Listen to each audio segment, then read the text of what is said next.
صل على سيدنا وشفيعنا وحبيبنا وكريمنا وطبيب قلوبنا ومولانا محمد وبارك وسلم صلاة وسلاما عليك يا رسول الله صلی اللہ تعالی علیہ وآلہ وسلم۔ کل یعنی گزشتہ سبق میں ہماری گفتگو یہاں تک ہو گئی تھی کہ اسلام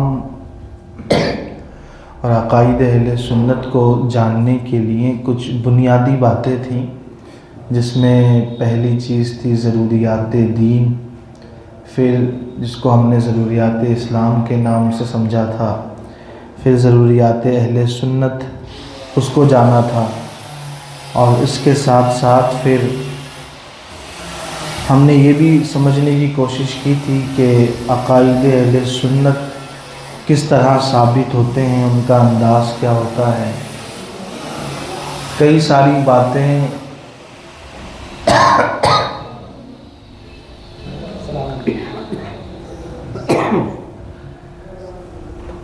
بہت ساری ایسی باتیں تھیں جو عقائد کے متعلق ہم نے سمجھی تھیں، ان میں سے کچھ اسلام بھائی سنائیں گے ہمیں۔ کل کا سبق سنائیں۔ توحید، رشتے،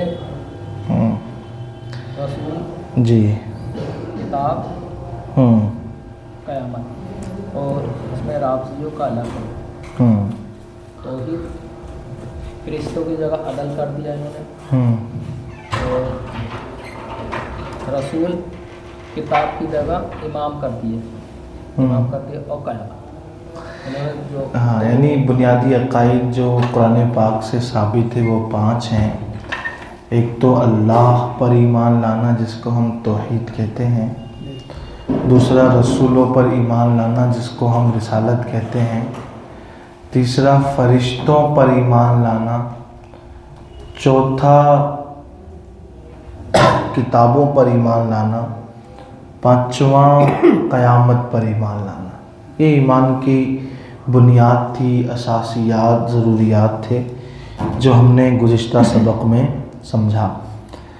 آج سب سے پہلے ہم سمجھیں گے کہ توحید کسے کہتے ہیں۔ توحید کو سمجھنے سے پہلے ہمیں یہ سمجھنا ہوگا کہ شرک کس چیز کا نام ہے۔ بعض دفعہ بعض چیزیں ایسی ہوتی ہیں کہ ان کو جاننے سے پہلے ان کا جو اپوزٹ ہے، اس کی جو ضد ہے، اس کو ہم سمجھ لیں تو وہ چیز خود بخود سمجھ آ جاتی ہے۔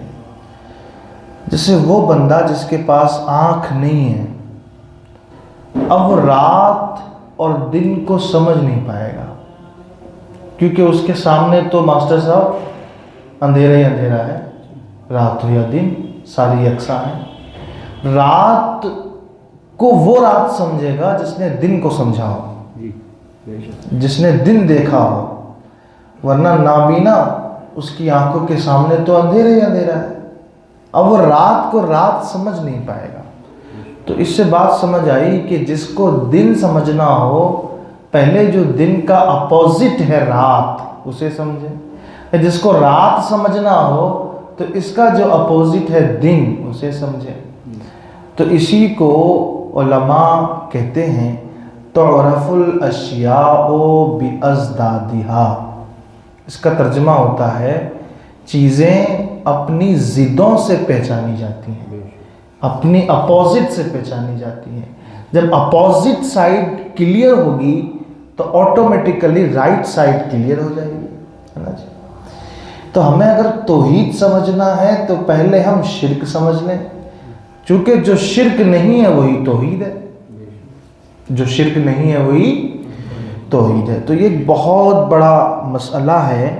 آج پوری ایک تکفیری مہم چلی ہوئی ہے، مشرک بنانے کی مہم چلی ہوئی ہے۔ بات بات پر آپ انٹرنیٹ پر جائیں، سوشل میڈیا پہ جائیں، سوشل پلیٹ فارمز کا استعمال کریں تو لوگ توحید کی رٹ لگاتے ہیں۔ آخر یہ توحید ہے کیا؟ تو اس کو جاننے سے پہلے ہم سمجھیں گے کہ شرک کیا ہے۔ کیا سمجھیں گے؟ شرک کسے کہتے ہیں؟ ہے نا. تو شرک کہتے ہیں اثبات الشریک فی الالوہیہ. میرے ساتھ آپ دہرائیں گے اثبات الشریک فی الالوہیہ. یہ کلاس لگی ہوئی ہے ہماری، یہ بیان نہیں ہے، درس نہیں ہے نا، یہ کلاس ہے. تو گھبرانے کی ضرورت نہیں ہے. ورڈ تو بہت بھاری ہیں، اثبات، شریک، الوہیہ، فی. کوئی بہت مشکل نہیں ہے، اس کو میں انشاءاللہ آسان کروں گا. لیکن پہلے اپنی زبان پر یہ جاری کر لیں. شرک کسے کہتے ہیں؟ اثبات الشریک فی الالوہیہ. اچھا، یہ جو میں تعریف آپ کو بتا رہا ہوں، یہ تعریف اس کتاب میں لکھی ہے جس کتاب کو سارے ہی لوگ مانتے ہیں. دیوبندی بھی مانتے ہیں، سنی بھی مانتے ہیں، وہابیہ بھی، غیر مقلدین بھی مانتے ہیں، سب مانتے ہیں. اس کتاب کا نام ہے شرح عقائد. کیا نام ہے؟ شرح عقائد نصفی. کیا نام ہے؟ نام یاد رہے گا. جو شرک کی تعریف میں آپ کو بتا رہا ہوں وہ کون سی کتاب میں ہے؟ شرح عقائد نصفی. کس میں ہے؟ کس میں ہے؟ کس میں ہے؟ ہاں. اب کیا تعریف ہے وہ سنیں.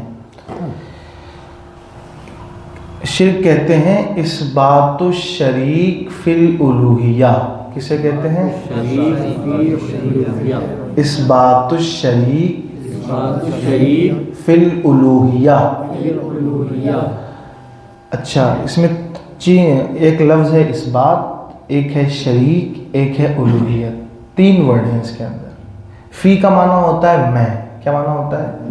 جیسے فی الدار، دار کہتے ہیں گھر کو. فی الدار گھر میں.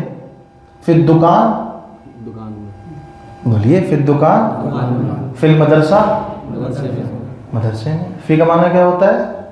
میں. عربی زبان میں فی کا معنی کیا ہوتا ہے؟ میں. جیسے فی الدار گھر میں، فی المکان، فی المدرسہ مدرسے میں.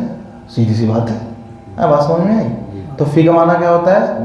میں. تو اس میں ایک لفظ تھا اثبات، ایک تھا شریک، ایک تھا فی، ایک تھا الوہیہ. تو فی کا معنی میں نے آپ کو سمجھا دیا. فی کا معنی کیا ہوتا ہے؟ جیسے وہ کہے فی المکان، مکان میں. تو عرب میں جب جاتے ہیں نا تو کوئی پوچھتا ہے بھئی کہاں ہیں، تو وہ کہتا ہے فی المکان. کہاں ہوں میں؟ گھر میں. کہاں ہوں میں؟ گھر میں. ٹھیک ہے. تو فی کا معنی کیا ہوتا ہے؟ میں. کیا معنی ہوتا ہے؟ ایک میں تو وہ ہے جو میں ہوں، میں زید ہوں، جس کو آئی سے پروناؤنس کرتے ہیں، جو سبجیکٹ بنتا ہے نا. اے ماسٹر صاحب، جو آئی کیا بولتے ہیں؟ پروناؤن. کیا ہوتا ہے؟ جو فرسٹ پرسن کو ڈیڈیکیٹ کرتا ہے نا. تو کوئی اسکول میں پڑھے آپ لوگ؟ نہیں پڑھے. ماسٹر صاحب سمجھیں گے. First person, third person, second person ایک اصطلاح ہے انگریزی زبان کی، اس کو آپ چھوڑیے. میں مطلب بات کرنے والا جب اپنے آپ کو ڈیفائن کرتا ہے، ایک میں وہ ہے. یہاں وہ میں مراد نہیں ہے. یہاں مراد ہے گھر والا، گھر میں، دکان میں، یہ والا میں مراد ہے. ٹھیک ہے، بات سمجھ میں آ رہی ہے. تو فی کا معنی کیا ہوتا ہے؟ میں. تو اب کوئی کہ آپ سے کہے فی المکتب، تو کیا ترجمہ ہوگا اس کا؟ سارے بولو بھائی. مکتب میں. قرآن تو عربی میں ہے نا قرآن. آقا کریم صلی اللہ علیہ وسلم نے فرمایا میں عربی ہوں، قرآن عربی ہے، جنتیوں کی زبان عربی ہے. عربی سیکھنا چاہیے. میرے آقا کی زبان عربی ہے. جو عربی سیکھے گا، اور مرنے کے بعد تو سب کی زبان عربی ہو جانی ہے، آٹومیٹکلی چینج ہو جائے گی. جب منکر نکیر آئیں گے پوچھیں گے تو یہ نہیں کہ بھائی کوئی اپنی زبان میں بولے میں تو مراد آباد کا زرگر برادری کا آدمی ہوں، میں تو اس زبان بولوں گا. نا سب کو عربی میں بولنا پڑے گا، ہے نا. ہاں. تو فی، تو ابھی یہ ہماری خوش نصیبی کہ ہم نے ایک لفظ سیکھا. فی مانے میں. فا اور یا کے ساتھ لکھا ہوتا ہے یہ فی. ٹھیک ہے، بات سمجھ میں آ گئی. آگے بڑھیں. اب لفظ بچے 3. ایک بچا اثبات، ایک بچا شریک، ایک بچا الوہیہ. اس بات کا معنی ہوتا ہے ثابت کرنا. کیا معنی ہوتا ہے؟ اس کو اور آسان کر لیں تو معنی ہوگا ٹھہرانا. کیا معنی ہوگا؟ ٹھہرانا. کسی کو کچھ بتانا، کسی کو کچھ ٹھہرانا. میں نے فلاں کو کافر ٹھہرا دیا، اس نے فلاں کو مشرک ٹھہرا دیا، ہے نا. تو اس بات کا معنی کیا ہوتا ہے؟ ثابت کرنا، ماننا. کیا ہوتا ہے؟ سب سے آسان ترجمہ کیا ہو گیا؟ ماننا. شریک کا مطلب شریک. شریک، اب اس بات الشریک کا مطلب کیا ہوگا؟ شریک ماننا. کیا مطلب ہوگا؟ شریک ماننا. فی معنی کیا ہے؟ میں. الوہیت کو آپ الوہیت ہی رکھو. کیا رکھو؟ اس کا معنی بھی الوہیت ہی رکھو. اس کو سمجھائیں گے کیا ہوتا ہے. الوہیت کا مطلب الوہیت. تو اس بات الشریک فی الوہیت کا مطلب کیا ہوا؟ الوہیت میں شریک ماننا.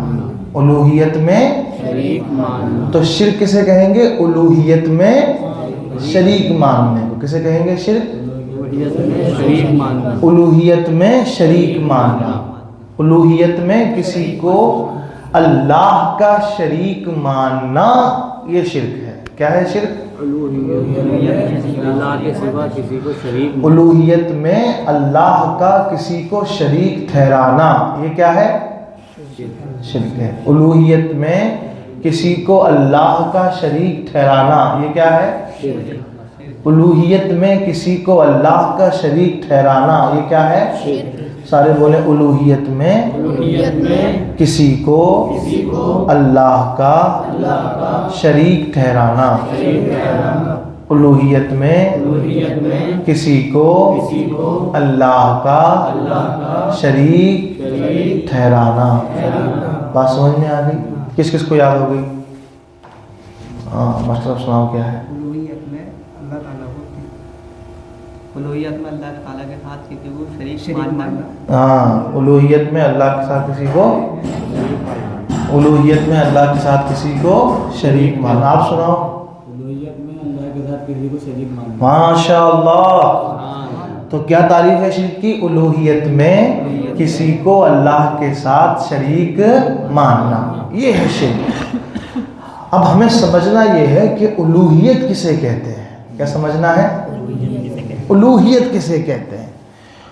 الوہیت کہتے ہیں کسی کو واجب الوجود ماننا یا عبادت کا مستحق ماننا. الوہیت کے دو معنی ہیں. کتنے معنی ہیں؟ دو. ایک ہے کسی کو واجب الوجود ماننا. کیا ہے؟ ایک واجب الوجود ماننا. دوسرا کسی کو عبادت کا مستحق ماننا. کیا ماننا؟ عبادت کا مستحق ماننا. کیا ماننا؟ عبادت کا مستحق ماننا. الوہیت کا مطلب کیا ہے؟ کسی کو عبادت کا مستحق ماننا یا واجب الوجود ماننا. واجب الوجود تھوڑا سمجھنا پڑے گا ہمیں. واجب الوجود کہتے ہیں ایسی ذات جو ہمیشہ سے ہے اور ہمیشہ رہے گی. ایسی ذات جو ہمیشہ سے ہے، اس کی کوئی ابتدا نہیں ہے، کوئی انتہا نہیں ہے. انسان آیا ہے، اس کے آنے کا ایک وقت ہے، جانے کا ایک وقت ہے. بگننگ بھی ہے، اینڈ بھی ہے. ابتدا بھی ہے، اختتام بھی ہے. انتہا بھی ہے، آغاز بھی ہے، اختتام بھی ہے. شروع بھی ہوتی ہے، ختم بھی ہوتی ہے. اللہ کی ذات کب سے ہے یہ کوئی نہیں بتا سکتا. کب تک رہے گی یہ کوئی نہیں بتا سکتا. وہ ہمیشہ سے ہے اور ہمیشہ رہے گا. اسی کو کہتے ہیں واجب الوجود. کیا کہتے ہیں اس کو؟ واجب الوجود. کیا کہتے ہیں اس کو؟ ہاں. اب ہم اللہ کے علاوہ کسی کو واجب الوجود مانیں تو مطلب ہوا کہ ہم نے الوہیت میں اللہ کا شریک مان لیا. الوہیت میں تو واجب الوجود کون ہے؟ جو ہمیشہ سے ہو اور ہمیشہ رہے. واجب الوجود کا مطلب کیا؟ جو ہمیشہ سے اور ہمیشہ، جو ہمیشہ سے اور ہمیشہ. تو ہم غوث پاک کو مانتے ہیں واجب الوجود؟ نہیں مانتے. ہم تو کہتے ہیں غوث پاک پیدا ہوئے، نہیں کہتے ہم لوگ. جو ہم نے کہہ دیا غوث پاک پیدا ہوئے اٹ مینس ان کا آغاز ہے، ان کی شروعات ہے کہیں سے. پھر ہم کہتے ہیں غوث پاک وصال فرما گئے. تو جو ہمیشہ سے ہو اور ہمیشہ رہے گا اسے کہتے ہیں واجب الوجود. اللہ سبحانہ و تعالی واجب الوجود ہے، وہ ہمیشہ سے ہے اور ہمیشہ رہے گا. ہم کسی ولی کو ایسا مانتے ہیں؟ نہیں مانتے. ٹھیک ہے. دوسرا الوہیت کا مطلب کیا ہے؟ کسی کو عبادت کا مستحق ماننا. کیا مطلب ہے؟